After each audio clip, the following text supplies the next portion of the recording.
BNP কি বিরোধী দলের আসনগুলোতেও তাদের মহিলা নারী এমপিদেরকে দায়িত্ব দেওয়ার মধ্য দিয়ে সারা দেশে কি তারা একদলীয় শাসন ব্যবস্থা প্রতিষ্ঠা করতে চায় মাননীয় স্পিকার? এখানে এই সংসদে সরকার দলীয় সংরক্ষিত নারী আসনের একজন এমপি তিনি তার বক্তব্য প্রদানের সময়টাতে বলেছেন যে আমার অতিরিক্ত দায়িত্ব, অর্থাৎ তার অতিরিক্ত দায়িত্বের কথা বলে দুইটা সংসদীয় আসনের কথা তিনি উল্লেখ করেছেন রংপুরের।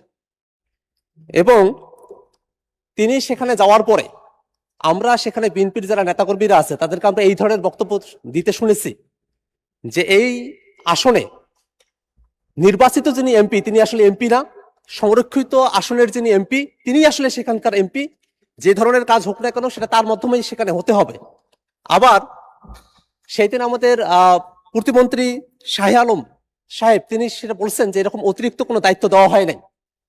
আজকে একজন মহিলা সংসদ সদস্য তিনি বলছেন যে অতিরিক্ত দায়িত্ব দেওয়া হয়েছে, সেদিন মন্ত্রী বলছেন যে অতিরিক্ত দায়িত্ব দেওয়া হয়নি। আসলে কোন বিষয়টা সত্য? দ্বিতীয় বিষয় হলো এই যে অতিরিক্ত দায়িত্ব দেওয়া হচ্ছে সেই অতিরিক্ত দায়িত্বের আওতা কতদূর? শিয়া বাটার ও ভিটামিন সমৃদ্ধ লিলি বিউটি সোপ, তারুণ্যময় উজ্জ্বল ত্বকের জন্য। সেই অতিরিক্ত দায়িত্ব কিভাবে পালন করা হবে, সেই অতিরিক্ত দায়িত্বের সাংবিধানিকতা কতদূর সেটাও আমরা একটু জানতে চাই মাননীয় স্পিকার। পাশাপাশি আরো একটা জিনিস মাননীয় স্পিকার, এই যে অতিরিক্ত দায়িত্ব দেওয়ার কথা বলা হচ্ছে সেটা শুধুমাত্র বিরোধী দলের সংসদ সদস্যরা যে আসনগুলো থেকে নির্বাচিত হয়েছেন শুধুমাত্র সেই আসনগুলোতেই এই অতিরিক্ত দায়িত্বটা দেওয়া হয়েছে। এর মধ্য দিয়ে একটা জিনিস কিন্তু খুবই আশঙ্কার জায়গা তৈরি করছে, বিএনপি কি বিরোধী দলের আসনগুলোতেও তাদের মহিলা নারী এমপিদেরকে দায়িত্ব দেওয়ার মধ্য দিয়ে সারা দেশে কি তারা একদলীয় শাসন ব্যবস্থা প্রতিষ্ঠা করতে চায় মাননীয় স্পিকার? এটাও আমরা বিএনপির কাছ থেকে জানতে চাই মাননীয় স্পিকার। এই সামগ্রিক বিষয়ে আমাদের কাছে এখন অনানুষ্ঠানিক ছিল, কিন্তু আজকে সংসদে এটা আনুষ্ঠানিকভাবে এটা সামনে এসেছে। আমরা এই বিষয়টা একটা সুরাহা চাই, সরকার দলের কাছ থেকে আমরা এই প্রশ্নের ব্যাখ্যা চাই মাননীয় স্পিকার। আপনাকে ধন্যবাদ। ধন্যবাদ মাননীয় সদস্য। আমি আহ্বান জানাতে চেয়েছিলাম, এর মধ্যে মাননীয় স্বরাষ্ট্রমন্ত্রী দাঁড়িয়েছেন। মাননীয় স্বরাষ্ট্রমন্ত্রী মাইকটা দিবেন দয়া করে প্লিজ। মাননীয় স্পিকার, কিছু বিষয়ে আপনার কাছে আহ্বান চাইলেও আপনি সময় দেন না। আজকে যে নিজের থেকে ডাকতে চাইলেন, অনেক ধন্যবাদ। মাননীয় সদস্য জনাব আখতার হোসেন যে প্রশ্নটি উত্থাপন করেছেন পয়েন্ট অফ অর্ডারে, সেটা আজকের জন্য বোধহয় পয়েন্ট অফ অর্ডার হবে না। তারপরেও যেহেতু উত্থাপিত হয়ে গেছে, আপনিও আহ্বান করছেন জবাব দেওয়ার জন্য, আমার জবাব দেওয়া জরুরি। এই মহান জাতীয় সংসদ 300 সদস্য লইয়া গঠিত হইবে আর্টিকেল 65। আর্টিকেল 65(3) এর অতিরিক্ত আরো 50 জন সংরক্ষিত আসনের মহিলা সংসদ সদস্য লইয়া এই সংসদ গঠিত হইবে।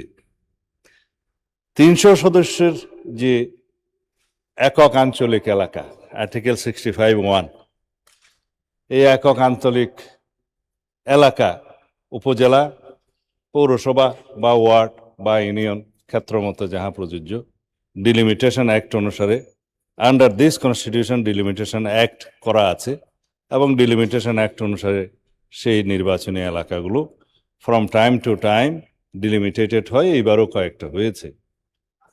সেই ডিলিমিটেটেড এরিয়াটা আর্টিকেল 65 সাবসেকশন 3 ক্ষেত্রে প্রযোজ্য নয়। তাহারা যে আসনে সংরক্ষিত আসনে নির্বাচিত হয়েছেন তাদের ডিলিমিটেটেড এরিয়া হচ্ছে হোল কান্ট্রি বাংলাদেশ। তাহলে এটা ওদিক থেকে বেশি হচ্ছে। হ্যাঁ, কিন্তু এই বাংলাদেশের সর্বত্র তাদের মহিলা সংসদ সদস্য হিসাবে তো আমরা এইভাবে টার্ম এখানে আর্টিকেল 65 অনুসারে বলছি, কিন্তু সবাই সংসদ সদস্য, মাননীয় সংসদ সদস্য। তাদের ক্ষেত্রে যে সমস্ত বরাদ্দ সংসদ সদস্য হিসেবে প্রাপ্ত হন বিভিন্ন মন্ত্রণালয় এবং সরকারি বিভিন্নভাবে, তারা তাদের সেই প্রাপ্ত বরাদ্দ বাংলাদেশের যে কোনো স্থানে উপবরাদ্দ দিতে পারেন। সেই ক্ষেত্রে তারা যদি ইচ্ছা করেন আমার এলাকাতে দিতে পারেন।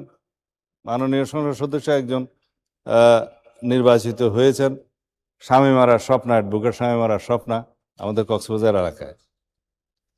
তো তার এলাকা সমগ্র বাংলাদেশ। আমাদের এলাকা হচ্ছে নির্বাচনী এলাকা, যেটা আঞ্চলিক এলাকা।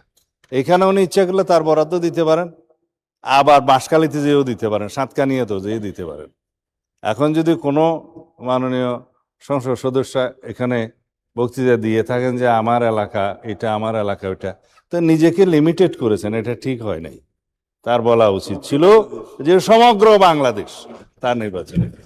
তো ওই হিসেবে মাননীয় সংসদ সদস্য যেটা জনাব আখতার হোসেন উত্থাপন করেছেন যে দায়িত্বপ্রাপ্ত বা সুনির্দিষ্ট এলাকা, সেটা তাহাদের ক্ষেত্রে প্রযোজ্য নয়। সারা বাংলাদেশের সমস্ত অধিক্ষেত্রে নির্বাচনী এলাকা মাননীয় সংসদ সদস্যগণ ইচ্ছা করলে তাহাদের সংসদের যে দায়িত্ব সেই দায়িত্ব পালন করতে পারবেন। ধন্যবাদ মাননীয় স্পিকার।